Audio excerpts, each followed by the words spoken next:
এ মুসলমান ইমানদার, এ বগুড়া খালার বাবারা, এখানে কত মানুষ আপনারা বসেছেন গো, কত মানুষ জান্নাতের বাগানে বসেছেন। ওই আমি সেবি নাই, সেবিতে পারি নাই, আমি সেবি নাই, সেবিতে পারি নাই, সেবিও আমার উম্মত, সেবিও আমার উম্মত। বাবাকে তোমরা কাবা জানিও, মদিনা জানিও, মাকে যদি গো তারা বেঁচে থাকে। নবী বলে আমি করি নাই, করিতে পারি নাই পিতা মাতার খেদমত, করিও আমার উম্মত, করিও আমার উম্মত। বাবার মুখেতে মায়ের মুখেতে যে তুলে দেয় খানা, রাজি থাকে রাব্বানা। নবীজি বলেন আমি করি নাই, করিতে পারি নাই পিতা মাতার খেদমত, করিও আমার উম্মত। আমার মুসলমান ইমানদারেরা, আমাকে আলেম সাবুদুর সাবজেক্ট নির্ধারণ করে দিয়েছেন শানে রিসালাত, নবীর রিসালাতের বয়ান করার জন্য। এবার রিসালাত বলতে শুধু এক নবীর রিসালাতের বয়ান বলে না, নবী আলাইহিস সালাতু ওয়াস সালাম আদম থেকে হযরতে মুহাম্মদ মুস্তাফা সাল্লাল্লাহু আলাইহি ওয়াসাল্লাম পর্যন্ত যত নবী রাসূল আছে তাদের জীবনীর বয়ান করা হইল রিসালাতের বয়ান। এ মুসলমান ইমানদার, এ বগুড়া খালার বাবারা, এখানে কত মানুষ আপনারা বসেছেন গো, কত মানুষ জান্নাতের বাগানে বসেছেন। আমার দয়াল নবী রাহমাতুল লিল আলামিন নবীরে আমার আল্লাহ তাআলা কোনো দুনিয়াতে পাঠান নাই। পাঠানোর আগে আদম আলাইহিস সালাতু ওয়াস সালাম থেকে ঈসা নবী পর্যন্ত আল্লাহ তাআলা অসংখ্য নবীদেরকে পাঠাইছেন। এর মধ্যে একজন নবী যার নাম হইল হযরতে জাকারিয়া আলাইহিস সালাতু ওয়াস সালাম। এই নবীর নামটা আপনারা প্রথম শুনেন নাই, এই নবীর নামটা আপনারা এর আগে আরো অনেকবার শুনেছেন। এই জাকারিয়া নবী আমার আল্লাহ তাআলার কাছে অনেক পরীক্ষার শিকার হইছেন রে বাবা। জাকারিয়া আলাইহিস সালাতু ওয়াস সালাম ডাক দিয়ে কয়, ও আল্লাহ, তুমি আমারে নবী বানাইছো কথা সত্য, আল্লাহ আমি নবী যদি ইন্তেকাল করি, আমার ইন্তেকালের পরে আমার নবুয়তের দায়িত্ব পালন করব কি? দেখবেন রে বাবাজিরা, বন্ধুরা রে, দুনিয়ার সমাজের মধ্যে কোন মানুষের ঘরের মধ্যে যদি একটার পর একটা খাই, ওই মানুষটা কত দোয়া চাই, আল্লাহ আপনি আমার একটা ছেলে সন্তান দেন, আমার সম্পদ দেখাশোনা করবে কে, আমার আওলাদ বজায় রাখবে কে। জাকারিয়া পয়গম্বর আমার আল্লাহর কাছে দোয়া করে, মনিব ও দয়াল আল্লাহ, তুমি দিয়ে আমার একটা সন্তান দেও না। জাকারিয়া পয়গম্বর বারবার কান্দে। যখন জাকারিয়া পয়গম্বর কান্দে, জাকারিয়া নবীর স্ত্রীও আল্লাহর কাছে কান্দে। আমি জানতে চাই বাবারা, আপনারা বলেন চোখের পানি ফালায়া আমার আল্লাহর কাছে দোয়া করলে আমার আল্লাহ তাআলা বান্দার দোয়া কবুল করে কি করে না? কারণ কেমনে করে জানো রে? জিবরাইল আলাইহিস সালাতু ওয়াস সালাম আমার আল্লাহ তাআলার সঙ্গে একদিন কথোপকথন করেন। এমন টাইমে জিবরাইল দেখতেছেন আরশ আজিমের খুঁটিটা লড়াচড়া করতেছে। জিবরাইল কয়, আল্লাহ তুমি তো মহান, তুমি তো গরিয়ান, তোমার আরশ আজিমের খুঁটি কে লাড়তে পারে গো? কার এমন ক্ষমতা? দুনিয়ার ভূমিকম্পের মাধ্যমে তুমি দুনিয়ার সবকিছু নাড়াচাড়া করাও, দুনিয়ার জমিনের মধ্যে অনেক কিছুর মাধ্যমে তুমি দুনিয়াকে ধ্বংসাচালিত করো। কিন্তু তোমার আরশ আজিমের কুটিটা কেন লড়ে? আমার আল্লাহ জিবরাইলকে ডাক দিয়া কয়, জিবরাইল, দুনিয়ার কোনো কিছুর কোনো ক্ষমতা নাই, আমি আল্লাহ ছাড়া তো আর কোনো খোদাও নাই, কারোর কোনো ক্ষমতা নাই আমি আল্লাহর আরশ আজিমের কুটিটা লড়াইতে পারবে। কিন্তু জিবরাইল, আমি আল্লাহর কোনো প্রিয় বান্দা যখন দুনিয়ার জমিনের ভিতরে আমি আল্লাহ তাআলার প্রেমে মশগুল হইয়া চোখের পানি ফালায়া ফালায়া কান্দে, বান্দার চোখের পানি আমি আল্লাহর আরশ আজিম সহ্য করতে পারে না। বান্দার চোখের পানি পড়লে আমি আল্লাহর আরশ আজিমটা পর্যন্ত নড়াচড়া করে। এরে আমার বাবারা, এ আমার উত্তর বগুড়া কালার বন্ধুরা গো, এ পর্দার অন্তরালের মা জাকারিয়া নবীও কান্দে, ওনার স্ত্রীও কান্দে। এবার জাকারিয়া পয়গম্বর রে আমার আল্লাহ তাআলা স্বপ্নতে আল্লাহ তাআলা গায়বী খবরে জানাই, এ বন্ধু জাকারিয়া নবী, আপনি এভাবে কান্দেন, স্বামী স্ত্রী একসাথে মিলা দোয়াটা করেন না, দেখবেন আমার আল্লাহ তাআলা দোয়াটা কবুল করে নিবে। জাকারিয়া নবী কয়, ঠিক হইতো কথা, আমি তো আলাদা আলাদা আমার ইবাদত খানাতে কান্দি, আমার বউ ঘরে বইয়া বইয়া কান্দে, আমরা তো দুইজন এক লগে কানলাম না, একসাথে দোয়া করলে হয়তো আমার আল্লাহ দোয়াটা কবুল করত। হ্যাঁ রে আমার আব্বুজিরা, একসাথে দোয়া করলে আল্লাহ দোয়া কবুল করে রে। কিন্তু বর্তমান সমাজে অনেক ভাইরাস বাইর হয়ে গেছে, যারা তোমরার কাছে ফতোয়া দিব, কইব সম্মিলিত দোয়া করা জায়েজ নাই, এক লগে দোয়া করা জায়েজ নাই। আমি নবীর একটা হাদিস শোনায়া দেই, সম্মিলিত দোয়া জায়েজ না না জায়েজ তুমি তখনই বুঝতে পারবা। আমার দয়াল নবীজি, নবীজির খুদরা মুবারক তাইকা নবীজির কলিজার টুকরা সাহাবী খাদেমুর রাসূল আনাস রাদিয়াল্লাহু তাআলা করে নিয়া বাইর হইছে। আমার নবী কয়, আনাস সামনের দিকে চলো। নবী হঠাৎ করে দাঁড়াইয়া গেলেন। আনাস কয়, নবী দাঁড়াইলেন কেন? আমার নবী ডাক দিয়া কয়, আনাস সামনে তাকিয়ে দেখো, আমি নবী যা দেখি তুমি কি দেখতে পাও? আনাস কয়, নবী গো আমি দেখতেছি একসাথে অনেকগুলো লোক আল্লাহর আসমানের দিকে হাত বাড়াইয়া রাখছে। আমার নবী কয়, আনাস আর কিছু দেখো না? আনাস কয়, নবী না দেখি না। বলে কি দেখো না? আমি নবী কি দেখি জানো? যতগুলা মানুষ হাত বাড়াইয়া রাখছে, প্রত্যেকটা মানুষের হাতের তালুর মধ্যে আমার আল্লাহ তাআলার কুদরতের নূর চমকাইতাছে। আনাস কয়, নবী আপনি দোয়া করেন না, আপনি দোয়া করলে আমিও যেন ওই নূরটা দেখতে পাই। আমার নবী আনাসের জন্য দোয়া করলেন। হযরত আনাসকে আমি তাকে দেখলাম তাদের হাতে নূর চমকায়।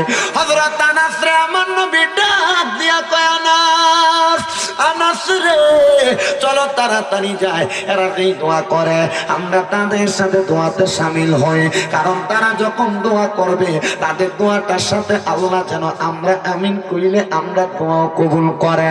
আমার নবীর সামনে গেছে ওই সাহাবায়ে কেরাম যেই দোয়া করছে, হযরত আনাস সেই দোয়া করছে। এবার আমার নবী দোয়া কইরা মসজিদে নববীতে আসছে। সাহাবায়ে কেরাম হাদিস বর্ণনা করে কয়, ওই দিন আমার নবীজি যখন তারা দোয়া করে আমার নবী শুধু আমিন আমিন কইছে। তারা কি দোয়া করছে গো আনাস? বলে তারা দোয়া করছে, আল্লাহ মদিনা শরীফের ভিতরে তো কোনো বরকত পাইতেছি না, মদিনা শরীফের মধ্যে কোনো বৃষ্টি হয় না, ও আল্লাহ বৃষ্টি না হইলে আমরা ফসল ফলাদি ফলাইতাম কেমনে? আল্লাহ আপনি বৃষ্টি দান করেন। আমার নবী তারা দোয়ার লগে কয় আমিন। ও বন্ধুরে, আনাস ইবনে মালিক কয় আমার নবী আমিন বইলা মদিনাতে আসার সাথে সাথে একটানা 7 দিন মদিনাতে বৃষ্টি হয়েছে। এরপর থেকে মদিনাতে ফসল ফলাদি হইতেছে। কি মজার জায়গা, কি ভালোবাসার জায়গা, কি নিয়ামতের জায়গা! এটা এমনি হইছে না রে, এটা এমনি হইছে না। আমার নবীজি অসংখ্য সময় মদিনাতে সময় কাটাইছে। আবার আরেকটা জায়গা আছে মক্কা শরীফ থেকে 38 কিলোমিটার, আবার কেউ কেউ বলতেছে 41 কিলোমিটার দূরে, আবার কেউ কেউ কয় 50 কিলোমিটার দূরে, বিভিন্ন জায়গা দিয়া রাস্তা। ও বন্ধুরে, ওই জায়গাটার নাম হলো তায়েফ এলাকা, যে জায়গায় আমার নবী ছোটবেলা মা আয়েশার কাছে বড় হয়েছে। মা হালিমাতুস সাদিয়ার কাছে বড় হইছে। এই জায়গায় আমার নবী দোয়া কইরা দিয়ে আইছে আহবাব রাদিয়াল্লাহু তাআলার বাড়িতে। হযরত আহবাবের বাগানের আঙ্কুরগুলা ছিল টপ টাইপের। আমার নবীজি আম্মাজান হালিমাতুস সাদিয়ার সাথে হযরত আহবাবের আহবাবের আঙ্গুরের বাগানে ঢুকছে। ঢুকার সাথে সাথে আহবাবের আঙ্গুরের বাগানে ঢুইকা আমার নবী আঙ্গুরের বাগান থেকে এইভাবে আঙ্গুর নিয়ে নিয়ে সিরা সিরা খাইতেছে। আহবাব কয়, আমার আঙ্গুরের বাগান, আমি তো একটা আঙ্গুরও খাইতে পারি না টকের কারণে। এই মক্কার নগরীর ছোট্ট বাচ্চা কোরাইশ বংশের মানুষ এই বাচ্চাতে আঙ্গুরগুলা নিয়ে নিয়ে খায়। আহবাব এই কথা বলে একটা আঙ্গুর নিয়ে মুখে দেয়। আহবাব কয়, আল্লাহর কসম, আমি আঙ্গুর মুখে দিয়া দেখি সকালে যে আঙ্গুর টক ছিল এই আঙ্গুর মুখে দেওয়ার পর মিঠা হয়ে গেছে। আমি জিগাইলাম, ও কুরাইশ বংশের রাহমাতুল লিল আলামিন, এই আঙ্গুর এত মিষ্টি কেন গো? বলে, রহমতের নবী আঙ্গুর খাইব, টক লাগলে নবী যদি কষ্ট পায়, এই জন্য আমার আল্লাহ তাআলা এই নবীর হাত মুবারকের ইশারায় আঙ্গুরকে মিষ্টি বানাইয়া দিছে।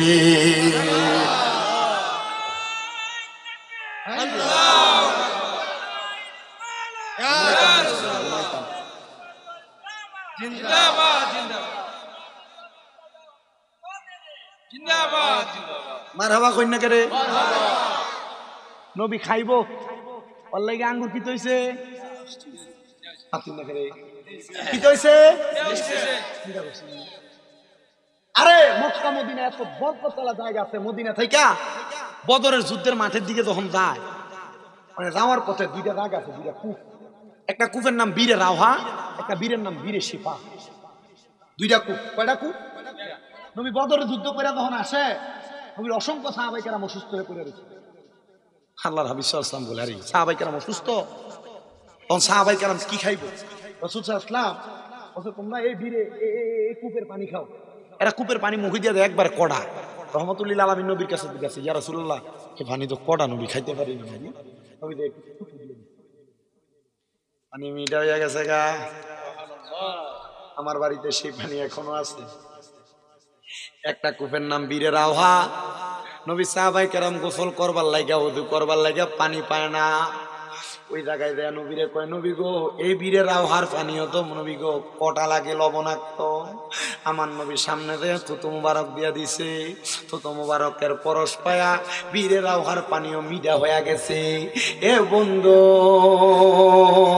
শুধু এইটা না, মদিনা শরীফের পাশে আরেকটা বীর আছে, যে বীরের নাম, যেটা কূপ আছে যেটার নাম বীরে গার্স, যেটা দিয়ে আমার নবী ইন্তেকালের পরে আমার নবীরে গোসল দিছে। আবার আমার নবী দুনিয়াতে থাকার সময় আমার নবী এটার পানি দিয়া ওযু করছে। ওইটার পানি আমার বাড়িতে 4 প্রকার বীরের পানি আছে। বীরে জমজম, বীরে রাওহা, বীরে শেফা, বীরে গার্স। এই 4 প্রকার বীরের পানি আমি আমার ঘরে রাখছি। এটার কারণ, অসুস্থ হইলে এই বীরের পানি দিয়া গোসল করি, অসুস্থ হইলে খায়া ফালাই, ভালো না লাগলে বীরে জমজমের পানিটা খায়া ফালাই। আমি চিন্তা করি আল্লাহ তাআলা এগুলার মাধ্যমে আমারে বরকত দান করব। কথা কন্যা ঠিক কিনা? এ মুসলমান, যেই কথা বলতেছিলাম রে, নবীর উম্মতের দল, আমার আল্লাহ তাআলা জাকারিয়া পয়গম্বরকে জাকারিয়া পয়গম্বরকে জানায়া দেয়, একা একা দোয়া করতেছো, এক লগে না দোয়া করবা। এক লগে দোয়া করলে দোয়া কি হয়? কি তো এক লগে দোয়া করলে দোয়া কি হয়? জাকারিয়া পয়গম্বর স্ত্রীর ডাক দিয়ে, স্ত্রী চলো না গো, আমরা একসাথে একটু দোয়া করি, আমার আল্লাহ তাআলা যেন আমরা দোয়াগুলা কবুল কইরা নেয়। জাকারিয়া পয়গম্বর এবং ওনার স্ত্রী একসাথে আল্লাহর কাছে দোয়া করে। আল্লাহ তাআলা তাদের দোয়া কবুল করতেছে না। অনেকদিন পরে জাকারিয়া পয়গম্বরের বয়স যখন বাড়ি হয়ে গেছে, এমন টাইমে আমার আল্লাহ তাআলা জাকারিয়া নবী এবং ওনার স্ত্রী যখন ঘুমায়, একটা আওয়াজ জাকারিয়া নবী এবং ওনার স্ত্রীর কানে দিয়া গেছে, বন্ধু জাকারিয়া নবী গো, আপনার স্ত্রীর গর্ভে একটা সন্তান। জাকারিয়া নবী, আল্লাহ বয়স তো বাড়ি হয়ে গেছে গা, মানুষ কইবটা কি, আল্লাহ এখন যে সন্তান দেন, মানুষ কি মনে করবে, মুরব্বী মানুষ, বয়স্ক মানুষ। আল্লাহ কয়, জাকারিয়া চিন্তা কইরো না, টেনশন কইরো না গো, আমি আল্লাহ তাআলা এই সন্তানের মাধ্যমে একটা নবুয়তের দায়িত্ব প্রকাশ করতে চাই।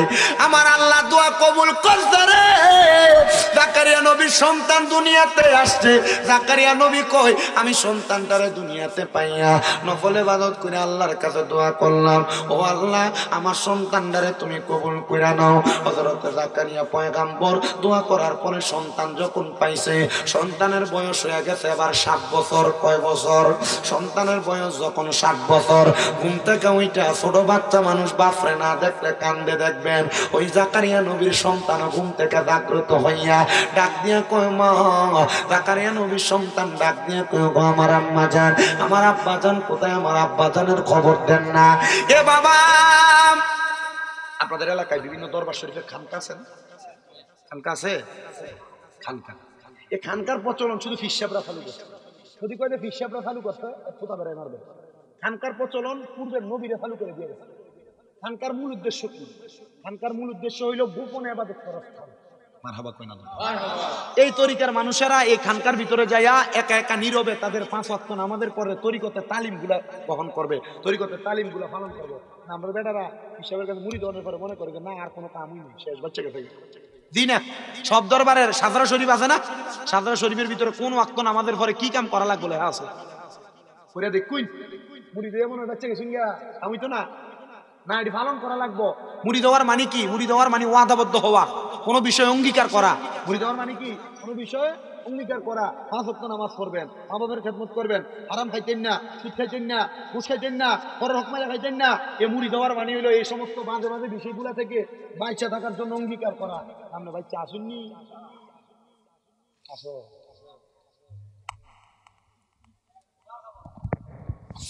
আল্লাহ আমরারে বুঝার তৌফিক দান করুন। জোরে কোন আমিন, আরো জোরে কোন আমিন। জাকারিয়া পয়গম্বর আল্লাহ তাআলার ইবাদতে মশগুল। মাটা সন্তানদের ডাক দিয়া কয় সন্তান,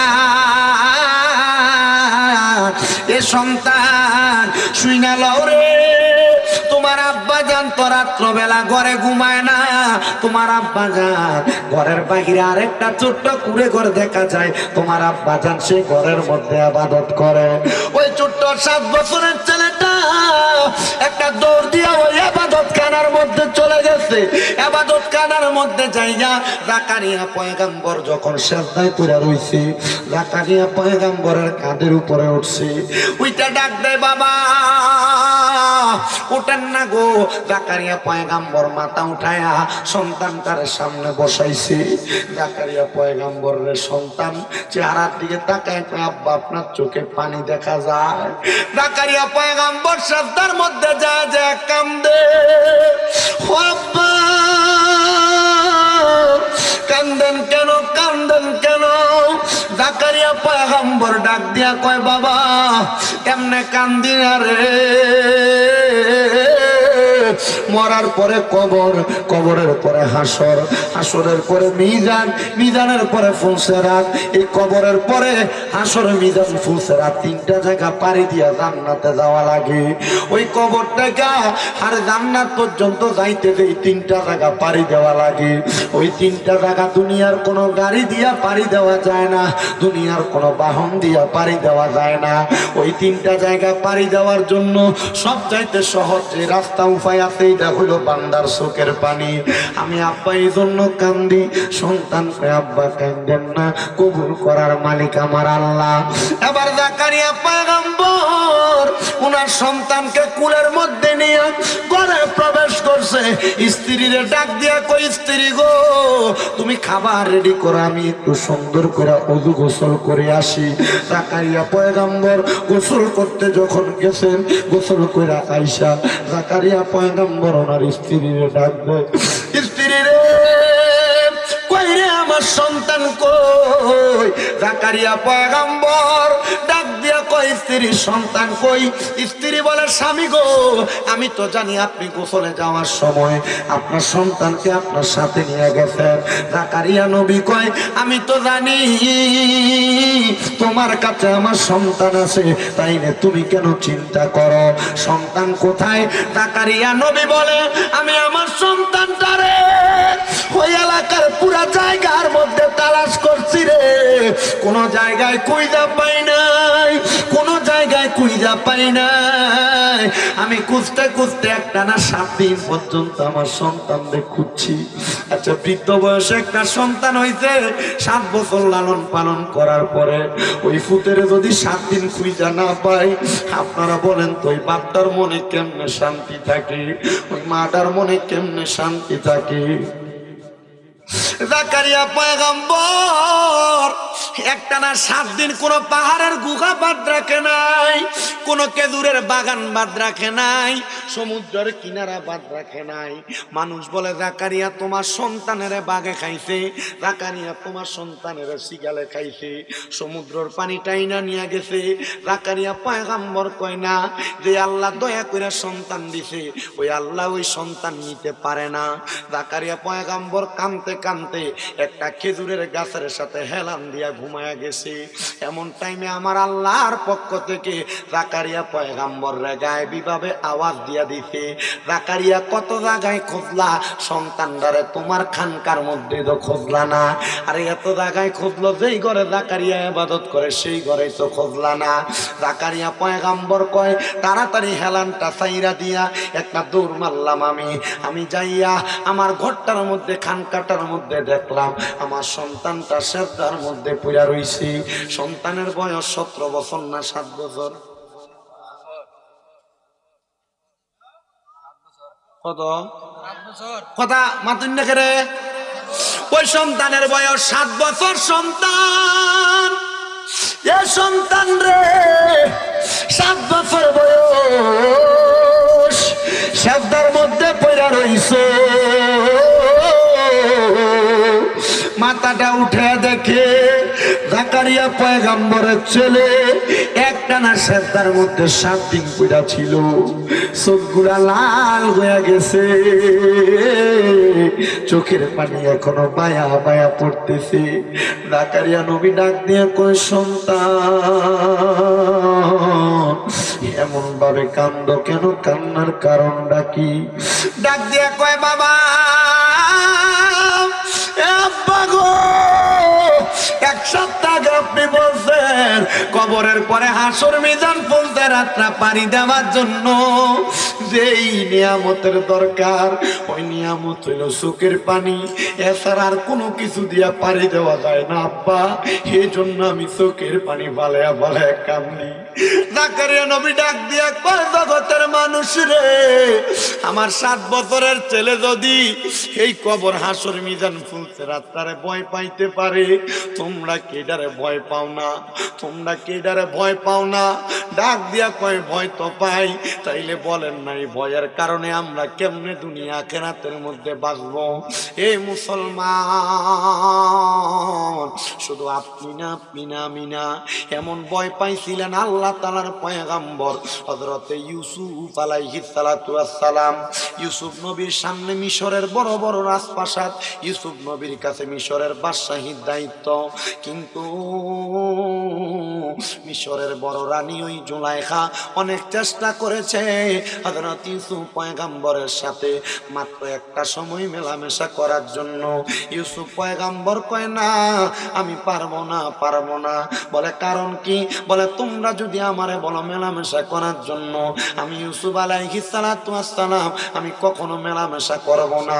এটার কারণ কি? বলে কারণ হইল আমার আল্লাহ তাআলা দেখতেছে। পয়গম্বর ইউসুফ আলাইহিস সালাতু ওয়াস সালাম যখন ওই জুলাইখা নামক মহিলার সঙ্গে মেলামেশা করে না রে, বাদশা যখন উনাদেরকে একটা ঘরের মধ্যে দেখছে, জুলাইখা যখন ইউসুফের ঘর থেকে বের হয়ে যায়, পয়গম্বর ইউসুফ রে যায়া ওই বাদশা ডাক দিয়া কয় কি রে ইউসুফ, তোমার ঘরের মধ্যে আমার জুলাইখার আগমন কেন হয়েছে? জুলাইখা ডাক দিয়া কয় পয়গম্বর তুমি বলো না কি কারণে আগমন হয়েছে? আমরা দুইজন সুন্দর করে মেলামেশা করেছি, তুমি কি আমাদের সম্পর্কের কথা বলবা না? ইউসুফ আলাইহিস সালাতু ওয়াস সালাম আসমানের দিকে তাকায়া দুইটা চোখের পানি চাইরা দিতে রে, কান্দে মনে, কেমনে গো আমার এই মহিলাটা অপবাদ দেয়, এটা তো জিনা ব্যভিচার, এটার অপবাদ কখনো নবীর উপর বর্তাবে না। ইউসুফ পয়গম্বর ডাক দিয়া কয় নয়, আল্লাহ তুমি একটা হিকমতের মাধ্যমে আমি পয়গম্বরের ইজ্জতটারে তুমি রক্ষা করো। পয়গম্বর ইউসুফ আলাইহিস সালাম রে আল্লাহ হিকমত শিখিয়ে দেয়, এই পয়গম্বর ইউসুফ তুমি বইলা দাও, যদি এই মহিলার পিরহানটা পেছন থেকে ছিঁড়া থাকে তাহলে তুমি তার সাথে মেলামেশা করো নাই, আর সামনে থেকে ছিঁড়া থাকলে তুমি তার সাথে মেলামেশা করেছো। পয়গম্বর ডাক দিয়া কয় না, মেলামেশা তো আসলে করা হয় নাই। ইউসুফ আলাইহিস সালাম তখন থেকে মিশরের বাদশাহ। এ মুসলমান মনে রাখবা, তুমি যদি আল্লাহ এবং তার রাসূলের উপর নির্ভর কইরা তোমার তাকওয়াটারে ঠিক রাইখা আল্লাহ রাসূলের ভয় কইরা তুমি চলতে পারো, তোমার গুনার কাজগুলা ত্যাগ করতে পারো, দুনিয়ার বাদশাহীর চিন্তা তুমি করা লাগবে না, দুনিয়ার টাকা পয়সার চিন্তা তুমি করা লাগবে না। আমার আল্লাহ তাআলা গায়েবী ভাবে তোমার সম্পদ দান করবে, বাদশাহী দান করবে, রাজত্ব দান করবে। এবার আপনারা বলেন, আমরা কি মানুষের লুটতরাজ করে সম্পদ নিতে চাই না গায়েবী সম্পদ চাই? লুটতরাজ করে এটা না, এটা কি হালাল না হারাম? হারাম। আপনার কথা মাতেন না, কথা বলেন। লুটতরাজ করে এটা না, সুদের টাকা দিয়ে যেটা বানায় এটা কি হালাল না হারাম? হারাম। আপনার এলাকায় সুদ কিছু নাই? আছে আছে আছে, কম না বেশি? আরে বেশি, বহুত এলাকায়, বহুত এলাকায় কম নাই। আমার বহু এলাকার ভিতরে সুদ খুঁটির ধরে নিয়ে মসজিদ কমিটির সভাপতি বানায়, ঠিক না? বহুত এলাকায় সুদকুটিরে ধরে নিয়ে মসজিদে সেক্রেটারি বানায়, বহুত এলাকার ভিতরে সুদখুর আর ঘুষখুরি নিয়ে এলাকার সর্দারের মাতাব্বর বানায়। কথা কই না করে আছে না নাই? আরে চা দোকানে বয়া বয়া দেখবা লম্বা লম্বা কথায় সুদকুটি কয়, আছে না নাই? আল্লাহ এটি থেকে আমরা হেফাজত করুক। এরা সমাজ নষ্ট করে ফেলতেছে, শুধু এরা না, আরে বাবা সুদ এখন আবার বেড়াই খায় না, বাড়ি বাড়ি বেরিয়ে তো খায়। মাথা না রে, তুই সাদার কাছে টাওলা করে বেশিও বেটি আদারে সাতটা না মাসে সুদ করে আছে এলাকা, কম না বেশি? মা বোন জান্নাতে যাইবা, আটকে দেবে গা। সুদের টাকা দিয়া আমি গরুর গোস্ত খাইবা, খাসির গোস্ত কিনা খাইবা। আমরা জানি শুকুরের গোস্ত খাওয়া হারাম, কিন্তু সুদের টাকা দিয়া, গোশের টাকা দিয়া গরুর গোস্ত কিনা খাওয়া হারাম। খাসির গোস্ত কিনা খাইলে এই গোস্ত খাওয়া হারাম। হ্যাঁ, হুদু হুদি ঠিক ঠিক করে খালি সুদ করবে, দাওয়াত দিলে এটা আগের কথা রয়েছে। আপনার কোন আছে না নাই এমন সুদ কম না বেশি? আবার এখন সুদ শুধু বেড়িয়ে খায় না, বেড়ায় খায় না, সুদের ব্যবসা করার কারণে এলাকার ভিতরে সুদ খুর করব, এই কথা চিন্তা করে এখন আর এলাকাতে সুদে টাকা লাগায় না। ক্ষেত পাথরে জায়গা বেচা, বন্ধের জায়গা বেচা ব্যাংকে নিয়ে তুইয়া রাখে 10 বছরের লাগে ফিক্সড ডিপোজিট। কথা কনা, এটার নাম দিছে ব্যাংক ওয়ালারা এফডিআর। 10 লাখ টাকা 10 বছরের জন্য রাখলে 10 বছর পরে এটা 20 লাখ হইয়া যাইব গা, এই চিন্তা করেও রাখে। কথা কন্যা এমনও আছে না নাই? শুধু এইটা না রে মুসলমান, এইটা না, আর একটা সুদ আপনার বউ আপনার ফার্ম দিয়া দিয়া খাওয়ায়, বলে হুজুর এই সুদরা আবার কোন সুদরা? এটা হইলো অন্য কোন সুদ না। দেখবা আপনি যখন কামাই করে টাকা ইনকাম করেন, আপনার বউ আপনার কথার কথাই কইব তুমি যে যা কামাই করো সব খায়ালাও, আপনার ছেলেটার তো ভবিষ্যৎ আছে, মেয়েটার ভবিষ্যৎ আছে, একটা ডিপিএস করো না, ডিপিএস। এই ডিপিএস এর নাম দিয়ে আপনারা আরেকটা সুদ খাওয়ায়। কথা কোনে এমনও আছে না না? এটার বেলা সবাই আছে কইতো না, কারণ তলে তলে অনেকে ডিপিএস কইরা রাখছে। আব্বা জিরারে মাপসাই তোমার কাছে পাও ধরে মাপসাই, যে ডিপিএস এর টাকা দিয়া তুমি তোমার সন্তানের ভবিষ্যৎ গড়া দিতে চাও, ওই ফুতে কোনোদিন তোমারে ভাত খাওয়াইতো না, ওই ফুতে কোনোদিন তোমার উপর সদাচরণ করতো না। বলে হুজুর কেন? কারণ কি? অন্য কোনো কারণ না, অন্য কোনো কারণ না, কারণ একটাই কারণ, একটাই কারণ, একটাই, হারাম টাকা দিয়া কোনোদিন আরামে ঘুমাইতে পারবা না। দেখবা বড় বড় পয়সাওয়ালারা ডাক্তার দোকান থেকে ঘুমের ওষুধ কিনে না ঘুমানোর চেষ্টা করে, কারণ সেই ব্যক্তি হারাম টাকা ইনকাম কইরা কইরা দামি বিল্ডিং বানাইছে, দামি বক্স কাট বানাইছে, দামি জাজিম ম্যাট্রেস কিনছে, কিন্তু আরামে ঘুমাইতে পারে না। বিছানা কিন্তু আরামের, কিন্তু টিয়াটা কিন্তু হারামের। হারামের টাকা দিয়া যত আরামের জিনিস বানাও কাম হবে না, আরাম পাইবা না। এই জন্য বাবা রিক্সাও যদি চালাই এই কৃষকের কামও যদি করে, লোকটা বাড়িতে আসলে কোনো রকম তরকারি দিয়া বাতরা মাইকা খাইলই ঘুমাইলে ঘুম চলে আসে। এটার কারণটা কি জানো? এটার কারণ হইল ওই ব্যক্তি হালাল টাকা কামাই করে দুনিয়াতে ঘুমায়। এই জন্য মুসলমান ওই সুদের টাকা থেকে বড় সাবধান। বলে হুজুর আমি তো খাই না, মাঝে মাঝে বিপদে পড়ে সুদে আমি 1 লাখ 1.5 লাখ টাকা লই ব্যবসা করবার লাগা।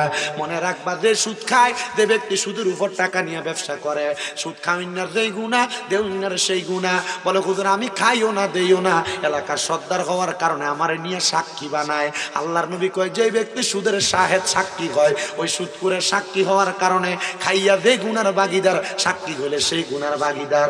অনেকে কইব হুজুর আমি এইটারও করি না, আমি শুধু স্ট্যান্ডার মধ্যে একটু লিখা দেই উমকের নামটা।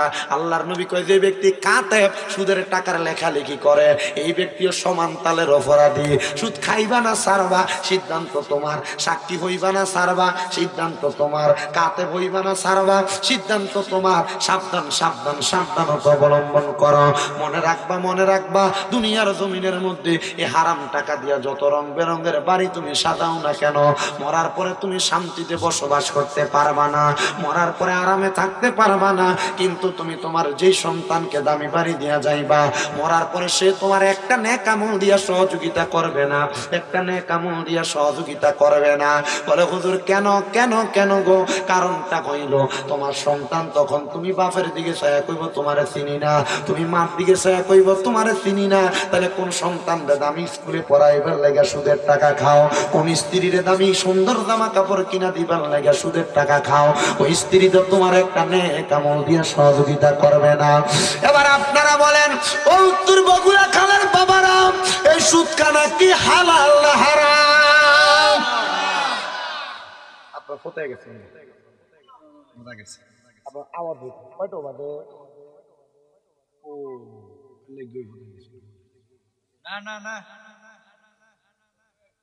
আচ্ছা বাবা, যে কথার মধ্যে ছিলাম, জাকারিয়া পয়গম্বরের ছোট বাচ্চা মানুষ কবরের কথা চিন্তা করে করে কাঁদতে। তো আমরা যারা এখানে বসছি, আমরা অনেকের মা, আমরা অনেকের বাবা, আমরা তো এমন কষ্ট করে করে মানুষ করে দিয়া আমরা আম্মা আব্বা কবরে চলে গেছে। ওই মা বাপ তো কবরে কেমন আছে, সন্তান আপনি একবারও খবর নিলেন না। বলে হুজুর কেমনে খবর নিতাম? মা বাপরে যে মাটি দিয়ে আসছি, এরপরে তো মা বাবার কবরের খবর সম্পর্কে আমি জানি না। ওই মা বাপ কবরে শুয়ে রইছে, কেমন আছে আমি একবারও জানি না। এই জন্য আশেক সুরে সুরে লেখে ওরে 3.5 হাত গর্তে ফেলে কেমন করে আইলা চলে, তোমার বাড়ি আইতে দেরি হইলে যেই মা ঘুমাইতো না, ওই কবর দেশে মায়ের পাশে একটু রইলি না। কেমন আছেন বাবা মনি, কেমন আছেন মা জননী, একবারও তো ফিরা চাইলি না। ওই মা বাবারে কষ্ট দিয়া দুনিয়াতে দিন কাটাইয়া কোনদিনও শান্তি পাবি না। আরে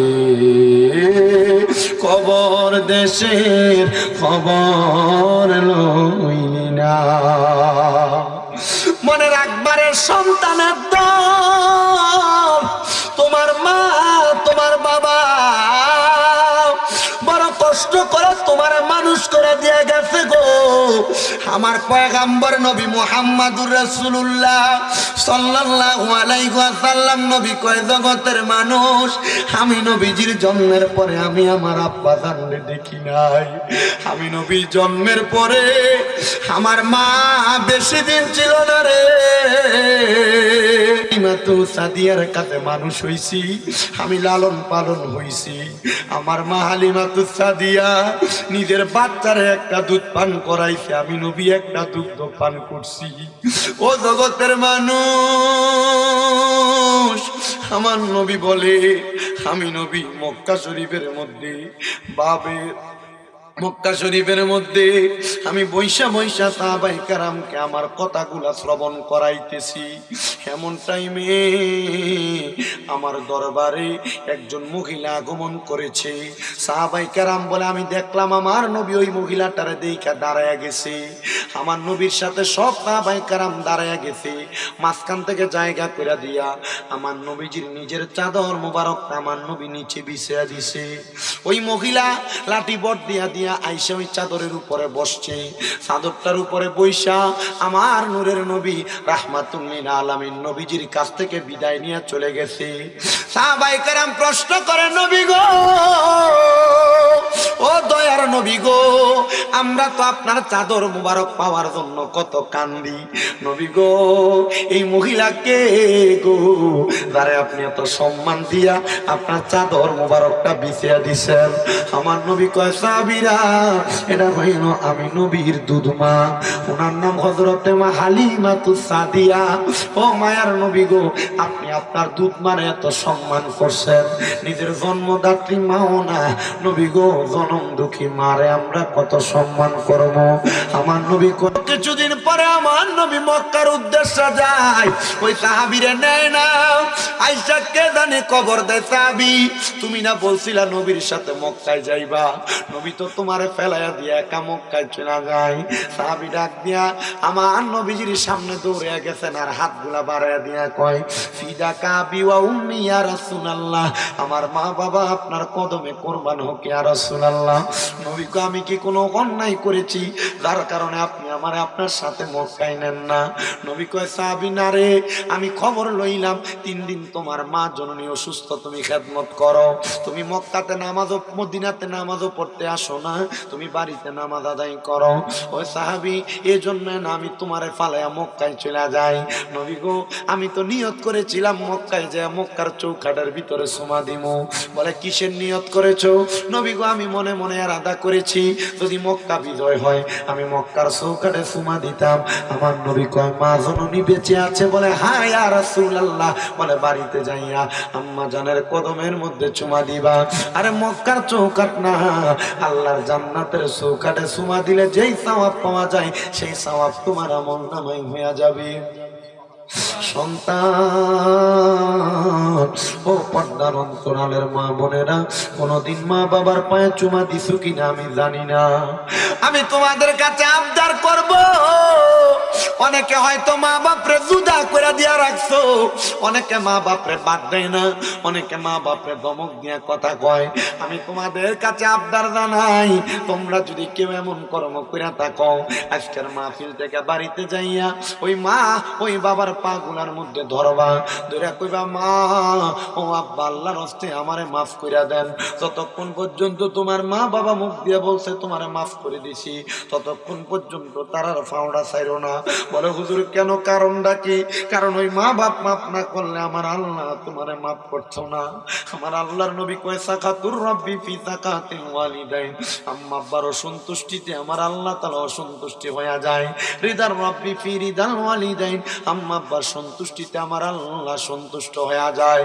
তুমি ওই মা বাবার মনে কষ্ট দিয়া পুরা সিলেট বিভাগ পুরা বাংলাদেশের বড় আলেম দিয়া ওয়াজ করাইবা, আল্লাহর কসম এই ওয়াজ দিয়া কোনো হেদায়েত হবে না, এই ওয়াজ দিয়া কোনো লাভ হবে না। কত মা বাবারা বাড়িতে যাইয়া চোখের পানি ফালাইয়া কান্দে, ফুতে বাদ দেয় না, ধমক দেয়। 10-20 টাকা চা খাইবার লাগে ফুতের কাছে ছায়া ছায়া নেওয়া লাগে। সন্তান, আব্বার চোখের দিয়া যদি এক ফোঁটা পানি তুমি ফুতের লেগে আসে, মার চোখে দিয়া যদি এক ফোঁটা পানি তুমি ফুতের লেগে আসে, মনে রাখবা টাকা কামাই করতে পারবা, শান্তি পাইবা না। দুনিয়াতে ধনী হইতে পারবা, শান্তি পাইবা না। হায় রে ও আমার মুরব্বী বাবারা, যুবক নওজোয়ান ভাইয়েরা, আজকের মাহফিল কবুল হবে কি হবে না এটার গ্যারান্টি কেউ দিবে কিনা আমি জানি না। তবে আমি একটা গ্যারান্টি দিয়া দেই, আগামীকালকে যদি শুনো এলাকার কোনো মুরব্বী বাবা দোকানে বৈশা বলে, হ্যাঁ শামীম দাদা যেই ওয়াজ করছে এ ওয়াজ শুনে আমার ফুতে বাড়িতে যায় আমি বাপের পায়ে ধরে মাপ চাইছে, কিন্তু আমার ফুতে কোনোদিন আমার লগে অন্যায় করে নাই। সন্তান, মনে রাখবা, অন্যায় করো আর না করো, মা বাবার পায়ে ধরলে দাম কমে না। মা বাবার পায়ে ধরে মাপ চাইলে চাইলে ইজ্জত কমে না, সম্মান কমে না। মা বাবার কদমে ধরে মাপ চাইলে আল্লাহ সম্মান মর্তবা বাড়াইয়া দেয়। যদি শোনো মুরব্বীরা কয় হ্যাঁ বসবি না আমার প্রতি আমার পায়ে ধরে মাপ চাইছে, মনে করবা মাহফিল কবুল হয়ে গেছে।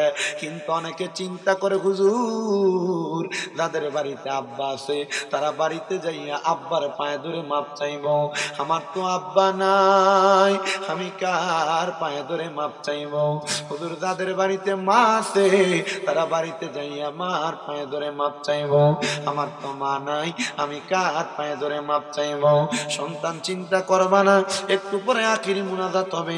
আখিরি মুনাজাতের ভিতরে রব্বির হামহুমা কামা রব্বায়ানি সগীরা ওয়া কুর রব্বির হামহুমা কামা রব্বায়ানি সগীরা বইলা আমার নবী কয় কোন সন্তানের মা মারা যাওয়ার পরে, বাবা মারা যাওয়ার পরে চোখের মনি কোঠার মধ্যে একটা মাছির মাথা পরিমাণ পানি চাইরা দিয়া যদি কান্দে, ওই পানিটা মাটিতে পড়ার আগে আমার আল্লাহ তার মা বাবার জীবনের গুনাহ মাফ করে দেয়। আমি জানি না আজকের মাহফিলে কে বসছো তোমার মা কবরে, কে বসছো তোমার বাবা কবরে। তোমার আব্বা বড় কষ্ট করে তোমার মানুষের মতো মানুষ করছে, নিজে না খেয়া খাওয়াইছে। ও সন্তান মন্ডারের ভিতরে কি আব্বার লাগে একটু দরদ লাগে না? তোমার আব্বা নিজে না খেয়া যে খাওয়াইছে, তোমার আব্বা সিরা লুঙ্গিটা পড়ছে, তুমি সন্তানদের দামি দামা কাপড় কিনা দিছে। এখন তোমার পকেটে টাকার অভাব নাই, আব্বাটার বড় অভাব, আব্বাটা অন্ধকার কবরে শুয়া রইছে। কইরে সন্তান আব্বারে দি 500 টাকা দিয়ে একটা লুঙ্গি কিনা পরাইতে পারো না? এ সন্তান আম্মার কাপড়টা সিরা ছিল, কাপড় রাস্তার মধ্যে 10-5 টাকা বান্ধা রাখতো, তুমি ফুতের স্কুলে মাদ্রাসায় যাইতে কামে যাইতে দিয়া দিত। কই মাটা দিয়ে আজকে অন্ধকার কবরে, কই তোমার মারে দি তুমি 500 টাকা দিয়া কিনে একটা কাপড় পরাইতে পারো না? ওই মা কবরে সন্তানের দলেরা কারে পরাইবা কারে খাওয়াইবা, মা বাপ দিয়ে অন্ধকার কবরে। নবী কয় ওই আমি সেবি নাই সেবিতে পারি নাই, আমি সেবি নাই সেবিতে পারি নাই, সেবিও আমার উম্মত, সেবিও আমার উম্মত। বাবাকে তোমরা কাবা জানিও, মদিনা জানিও, মাকে যদি গো তারা বেঁচে থাকে। নবী বলে আমি করি নাই করিতে পারি নাই পিতা মাতার খেদমত, করিও আমার উম্মত, করিও আমার উম্মত। বাবার মুখেতে মায়ের মুখেতে যে তুলে দেয় খানা, রাজি থাকে রাব্বানা। নবীজি বলেন আমি করি নাই করিতে পারি নাই পিতা মাতার খেদমত, করিও আমার উম্মত। এ উত্তর বগুলা খালের বাবারা, মা বাপ বাড়িতে নাই, তোমার বাড়িতে কত মেহমান খানা খায়, কিন্তু মার মুখে এক লোকমা খানা, বাবার মুখে এক লোকমা খানা তুলা দিতে পারো না। আম্মা অভাবের কারণে তোমারে 1 কেজি আপেল কিনা খাওয়াইতে পারছে না, বাবা বাজার থেকে একটা আপেল কিনাই না তোমারে কাটতে কাটতে খাওয়াইছে। এখন তোমার কাছে টাকার অভাব নাই, আব্বারে 1 কেজি ফল কিনা খাওয়াইবা, কিন্তু বাবা তো অন্ধকার কবরে শুয়া রইছে। তোমার আব্বারে যদি প্রতি মাসে 1000 টাকার ফল কিনা খাওয়াইতা, 12 মাসে তো 12,000 টাকার ফল খাওয়ানি লাগতো। এ সন্তান আব্বা আম্মারে যদি ভাত খাওয়াইতা, মাসে যদি 2000 টাকা মা বাবার পেছনে লাগতো, 12 মাসে তো 24,000 টাকা মা বাবার পেছনে লাগতো। তোমার মা বাপ তোমার বাড়ি গাড়ি গুলা দিয়া গেছে, তোমার মা বাপ তোমার বন্দি দিয়া খেত পাথরে জাগাটি দিয়া গেছে। যদি মা বাবেরই বেচ্ছা যাইতো তুমি কোন জায়গায় থাকতা? একবার চিন্তা করে দেখো, যদি ভাড়া থাকতে যাও সর্বনিম্ন 5000 টাকা একটা রুমের ভাড়া যদি তুমি ধরো, চিন্তা করে দেখো ওই 5000 টাকা ভাড়া দিয়া থাকলে মাসে এই 12 মাসে 60,000 টাকা ভাড়া লাগতো। তোমার মা বাপ তো অন্ধকার কবরে, তোমার কাছে ভাড়া চায় না, তোমার কাছে টাকা চায় না। একটা সন্তান শুধু হাতটা বাড়ায় কইবা হুজুর আমার মা বাপ বাচ্চা থাকলে মা বাবার পেছনে খরচ করতাম, আগামী বছরে মাহফিলের ভিতরে আমি এই প্যান্ডেলটা দান করে দিব। আমার আব্বা কবরে, আমার আম্মা কবরে, হুজুর হুজুর আল্লাহ যেন আমার আব্বার কবরের ভিতরে জান্নাতের একটা সামিয়ানা লাগাইয়া দেয়, আমার আম্মার কবরের ভিতরে একটা জান্নাতের সামিয়ানা লাগাইয়া দেয়। আসেননি একটা সন্তান, মা দুনিয়াতে নাই, বাবা দুনিয়াতে নাই, আগামী বছরের মাহফিলে প্যান্ডেলটা কইরা দিবা। আসেনি কোনো সন্তান দোয়া চাও, বলে হুজুর আমি দিব আগামী বছরের প্যান্ডেলটা কইরা, আমার মা নাই দোয়া করবা, আমার বাপ নাই দোয়া করবা। প্যান্ডেল দেওয়ার মতো ফয়সালা আসেনি এলাকা?